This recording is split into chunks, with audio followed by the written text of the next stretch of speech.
Entonces, rápidamente, usted ya lo comentamos, 67 kilocalorías por onza, aunque dependiendo de la fórmula, varía entre 60 y 75, no por onza, es un error acá, yo misma me equivoqué.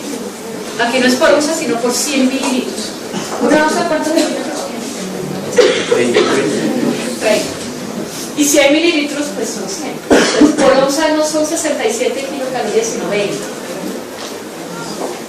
El contenido de proteínas similar a la leche materna, se sacó toda la grasa láctica y sigue siendo la lactosa el principal carbohidrato en este tipo de preparaciones.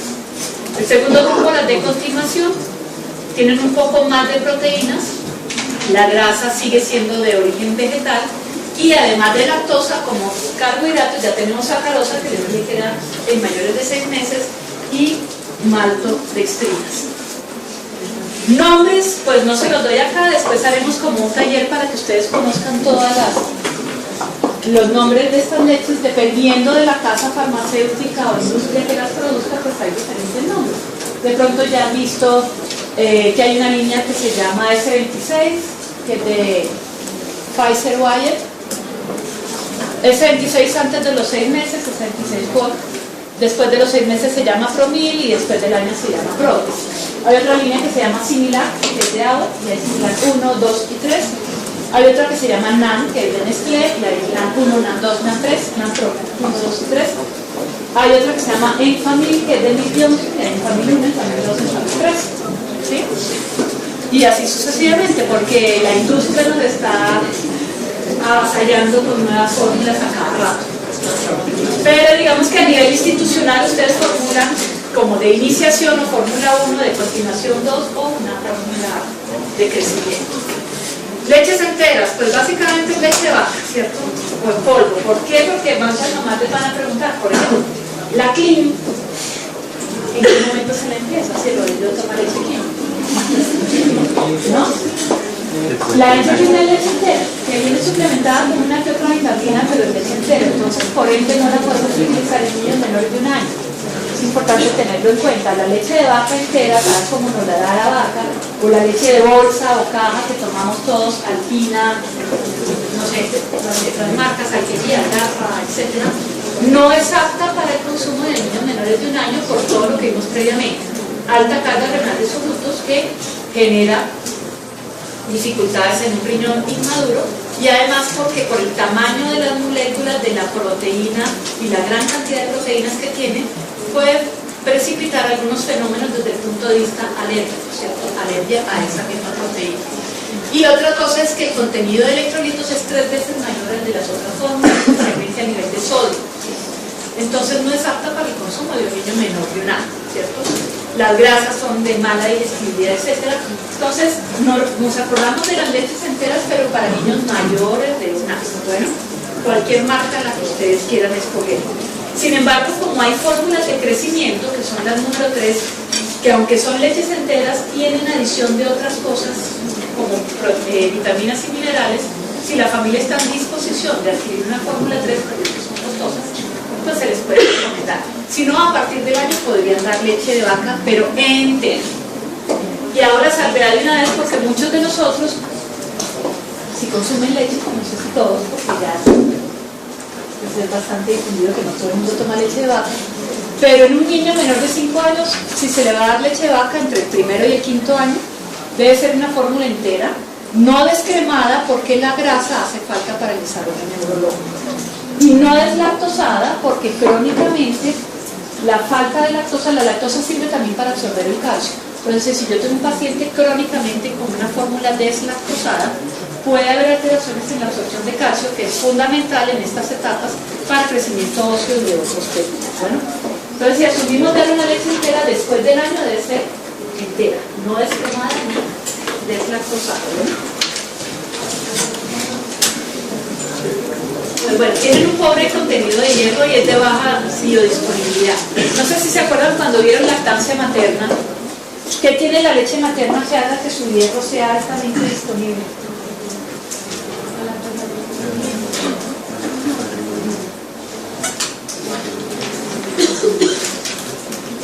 ¿Lacto qué? ¿Quién dijo lactoferrina? está bien la lactoferrina. Gracias a la lactoferrina que está en la leche materna, el hierro de la leche humana se absorbe en su totalidad, ¿cierto? Es muy poco en cantidad que viene en forma, digamos, original, pero se absorbe todo. La leche de vaca tiene más hierro que la leche humana, pero se absorbe aproximadamente un 10%. Entonces ustedes verán que todas las fórmulas lácteas infantiles que derivan de la leche de vaca vienen suplementadas con hierro. Sin embargo, no hay lactoferrina, entonces, aun cuando lo suplementen 10, 20 o 30 veces con respecto al valor original de la leche de vaca, no todo se absorbe. Por eso que los niños alimentados con leche de vaca tienen el riesgo de hacer anemia ferropénica si se les da antes del primer año de vida.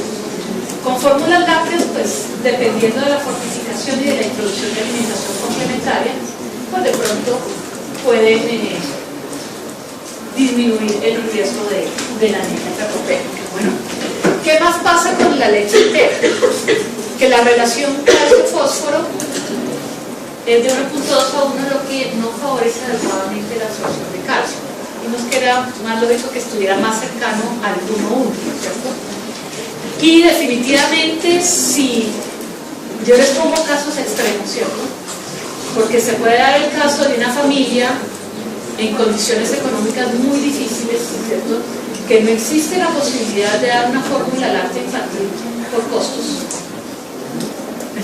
Ustedes están haciendo rural, en una vereda, una familia tiene su vaquita, sus gallinas, sus cultivos, no hay forma de comprar un tarro de leche, la mamá no puede lactar.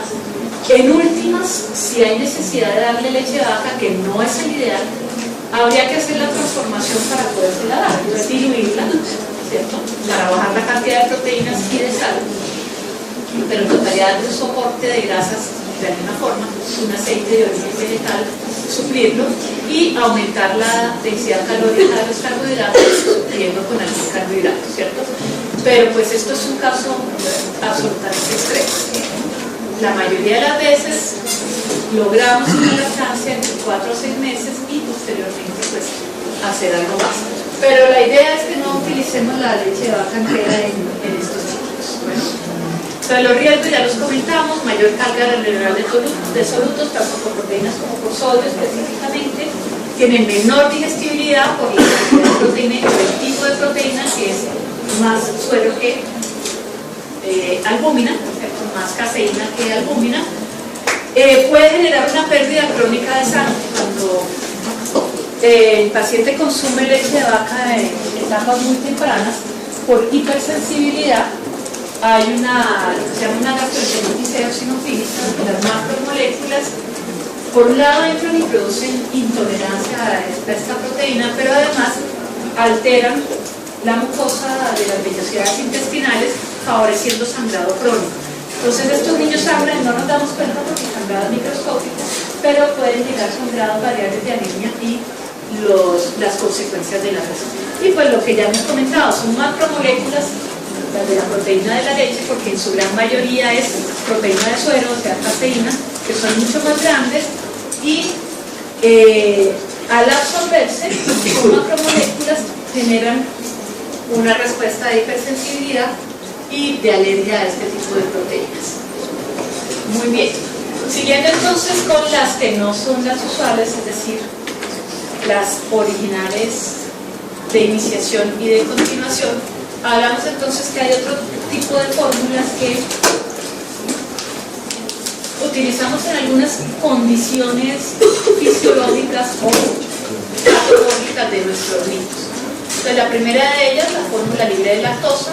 Ya mencionaron ustedes la proteína de origen vegetal, de la cual la más usada o aprobada para su uso en niños es la fórmula base de proteínas de soya. Ustedes les va a llegar también con frecuencia la familia preguntando en qué momento pueden consumir fórmulas a base de las otras proteínas vegetales, o sea, almendras, arroz, avena, etc. Entonces, lo primero que tienen que advertir es que como tal no son las indicadas para las condiciones de crecimiento desde el punto de vista neurológico y de peso que necesita un niño menor de 5 años y especialmente proporcional, que podría servir como complemento en niños mayores de 1 año, siempre y cuando reciban también en forma adecuada la proteína de la leche de vaca o la proteína humana en el caso de que estén con lactancia materna, ¿cierto? Que no vienen suplementadas con calcio, por ejemplo, y el calcio es uno de los elementos fundamentales que tenemos en las otras leches que favorecen el crecimiento de los niños. Entonces, ninguna de las diferentes a la de la soya, pero fórmulas a base de soya, pero que sean para uso infantil, porque si ustedes van a los mercados naturistas o en cualquier supermercado encuentran un poco de fórmulas que son, o de productos que son hechos con proteína de soya, ¿cierto? Que se llaman soy no sé qué, soy plus, soy más, soy de todo, pero que básicamente es la proteína, nada más, pero no tiene ninguno de los otros elementos que requiere el niño. Entonces lo más importante es concientizarlos de que no es el alimento ideal como base de la alimentación de un niño, ¿cierto? Hidrolizados de proteína, que ya mencionó Rodri, Johan, que de la respecto a la autoría, antirregurgitación, que son las AR, y las de lactantes de bajo peso a nacer. Y como estas son las diferentes, vamos a detenernos un poquito en ellas, ¿cierto? Entonces, las de Eric, que se fue de clase, no, ahí está. Las fórmulas para prematuros, o mejor llamadas para lactantes de bajo peso al nacer, porque podemos tener niños que tengan restricción de crecimiento intrauterino, que aunque nazcan a término, tienen bajo peso en el momento del nacimiento y también requieren de estas fórmulas. Es decir, no son exclusivas para prematuros. Entonces las utilizamos en todos los niños que tienen bajo peso al nacer, y el objetivo es tener una tasa de crecimiento similar al que hubieran tenido si hubieran continuado la vida intrauterina, que dijimos que era un crecimiento exagerado, mucho más rápido que en el primer año de vida, ¿cierto? Como estos niños de bajo peso, que muchas veces tienen comorbilidades, no siempre les podemos dar volúmenes grandes, ¿cierto? Entonces tienen una mayor densidad energética, es decir, son más concentradas para favorecer en menos volumen la cantidad específica de nutrientes, tanto proteínas, carbohidratos y grasas, que requiere este lactante de bajo peso al nacer. ¿Quién se acuerda de los que ya han estado en neonatos? Ya rotaron por neonatos. ¿Cuál es la concentración de estas fórmulas y cuántas calorías aportan? 35. 24. Ahorita se estudió la clase, 24 calorías por onza. Muy bien.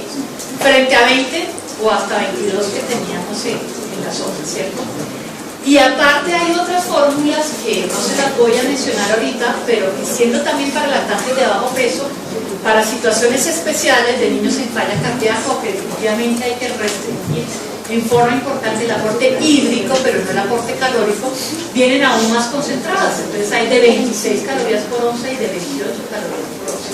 Pero pues en líneas generales las fórmulas para lactantes de bajo peso al nacer tienen 24 calorías por onza. Muy bien. Tienen mayor contenido de proteínas, ¿cierto? Es parte de la mayor concentración está dada por las proteínas. ¿Por qué? Porque el ritmo de crecimiento que requieren estos niños para formación de tejidos requiere mayor aporte proteico, conservando la relación de la leche materna de 40-60 en cuanto a albúmina y caseína. En general, el carbohidrato que predomina es la lactosa, la mayoría de veces más del 50%, pero como necesitamos una densidad energética mayor, vienen suplementadas con maltodextrinas o con sólidos de jarabe de maíz. Y dentro de las grasas debe haber triglicéridos de cadena media, pero especialmente ácidos grasos esenciales para favorecer el desarrollo neurológico. Otro segundo grupo de fórmulas que en mi concepto a veces se usa, no sé en lo que las 3 semanas que llevan de rotación, si han visto hacer diagnóstico de reflujo gastroesofágico o han tenido niños en quienes se piensa que haya reflujo gastroesofágico. ¿No? Es muy frecuente. Es muy frecuente que se haga el diagnóstico. no es muy frecuente que los niños tengan. Digamos que un reflujo gastroesofágico fisiológico, es decir, el paso espontáneo del contenido gástrico hacia el esófago, en los niños menores de 6 meses, quienes en su mayoría están en decúbito, es frecuente y lo consideramos un reflujo que es fisiológico. ¿Por qué? Porque no debe alterar el crecimiento, o sea, el niño debe tener un crecimiento postgestacional adecuado con respecto a su edad y no debe tener manifestaciones extradigestivas, como puede ser compromiso respiratorio y compromiso a nivel de otros órganos, ¿cierto? Pues la gran mayoría de los niños, como dirían las mamás y las abuelitas, vomitan porque están engordando, dicen ellas. Algunas veces sucede que les dan mucha comida y vomitan porque les sobra y no les cae todo lo que les dan. Y obviamente engordan porque están comiendo mucho. Entonces las abuelitas les van a decir, tiene esos vomiticos, esas cuajaditas o esos refluidos, porque está engordando. Pues todos los niños, desde el punto de vista fisiológico, tienen reflujo. Algunos son más sintomáticos, entonces tienen vómito postprandial con casi todas las comidas, tienen mal manejo de gases, puede haber aguiera, cirrosis, cialorrea, rinorrea, síntomas ya un poquito más profundos. Entonces a veces hay que tomar algunas medidas. La gran mayoría son no farmacológicas, ¿cierto? Que tiene que ver con la posición en que se le da la alimentación, que debe ser casi que sentado el niño, sentado la mamá, en un buen manejo de gases para que los expulsen adecuadamente, en acostarlos boca arriba, con la cama inclinada entre 30 a 45 grados, etc. Todas estas son medidas no farmacológicas que en la gran mayoría de los casos controlan el reflujo. Sin embargo, a veces no se controla, entonces procedemos a algunas que tienen que ver con la alimentación y otras que son realmente farmacológicas, ¿cierto? Pero tenemos que llenarnos de razones para hacer el diagnóstico de un reflujo que no sea fisiológico y que implique un manejo farmacológico. Como alternativa a las medidas no farmacológicas del manejo del reflujo, se han diseñado diferentes fórmulas que podrían, entre comillas, disminuir la regurgitación en estos niños. Antiguamente lo que se hacía es que se espesaban las fórmulas adicionando algún cereal en forma precoz. Van a ver que los cereales o la alimentación complementaria en general se introduce pues, entre los 4 y 6 meses, nunca antes de los 4 y después de los 6, ¿cierto? Pero entonces a veces se introducían en forma precoz y lo que se hacía era espesar la fórmula, lo cual también tiene sus pros y sus contras. Uno, desde el punto de vista de tolerancia digestiva a un carbohidrato complejo en etapas muy tempranas que no se puede lograr porque desde el punto de vista enzimático no hay un desarrollo adecuado. Y lo otro es que si yo agrego algo espeso al estómago, sucede otro fenómeno asociado a la regurgitación y al reflujo, que es el retardo en el contenido gástrico, ¿cierto? Lo que es completamente líquido pasa más rápido. ¿Sí? Digamos, esto es puro fenómenos físicos, no hay que pensarlo mucho. Lo que es espeso demora su absorción y se retarda en pasar hacia el intestino. Entonces, si yo le daba un tetero muy espeso, pues igual seguía devolviendo porque estaba mucho tiempo en presencia en el estómago. Entonces, eso se descartó hace mucho tiempo y se crearon las fórmulas antirregurgitación, que son fórmulas parecidas a las de iniciación o a las de continuación, generalmente más parecidas a las de iniciación, a las cuales le han adicionado almidones de algunos cereales, pero ya procesados, ¿cierto? Con la finalidad de espesarlas, pero después de que están en contacto con el ácido del estómago y el espesamiento no es muy marcado. Realmente los estudios no muestran una mejoría significativa del verdadero reflujo gastroesofágico con la utilización de estas fórmulas. Sin embargo, se ha visto que algunos niños que son sintomáticos en cuanto a grieras, hidrosis, etc., los síntomas disminuyen un poco. Entonces verán de pronto utilizar en algunos casos estas fórmulas antirreflujo porque hay niños que realmente sienten mejoría.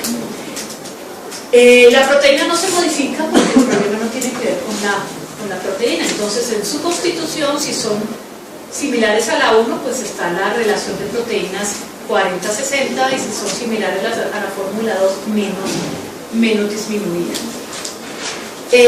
Tienen, como en todas las fórmulas lácteas originadas de leche de vaca, extracción de la grasa de origen animal y reemplazada por origen vegetal, simplemente por favorecer absorción y digestibilidad. Entonces se prefiere que sean ácidos grasos poliinsaturados. Entonces, los almidones que se utilizan para expresar estas fórmulas básicamente